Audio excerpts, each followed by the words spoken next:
এবং বয়স যত বাড়ে আমরা তত নীরবতার প্রেমে পড়ি।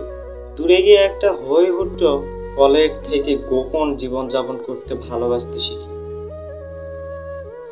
শতাধিক লোক দেখানোর বন্ধুর পর্যাপ্ত ছেড়ে দুষ্ট অচল বন্ধুদের সাথে একটু মনের কথা খুলে বলি। দেখনদারির সম্পর্কে উঠতে গিয়ে খুব গোপনে কারো কাঁধের উপর মাথা রেখে সূর্যাস্ত দেখতে ভালোবাসি। কে সারাটা জীবন পাশে থাকতে এসেছে আর কে সামান্য ঝড়ের কর্কটের মতো উড়ে যাবে সেটাও বুঝতে শিখি। অপ্রত্যাশিত অপমান, নিন্দা, বিশ্বাসঘাতকতায় চুপ থাকতে শিখে যায়। কার কথা ভেবে চোখের জল এড়িয়ে যাওয়া উচিত আর কার কথা ভেবে এক ফালি হেসে এড়িয়ে যাওয়া উচিত সেটাও বুঝতে শিখি।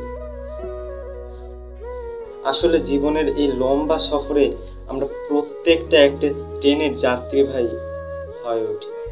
বয়স বাড়ার সাথে সাথে আমরা বুঝে যাই কোন স্টেশনে আমাদের নামতে হবে আর কোন স্টেশনে আমাদের আসার আগেই উঠে যেতে হবে, আর কোন স্টেশনে আমাদের আসার আগেই গতিবেগ থামিয়ে দিতে হবে সেটাও বুঝতে শিখি।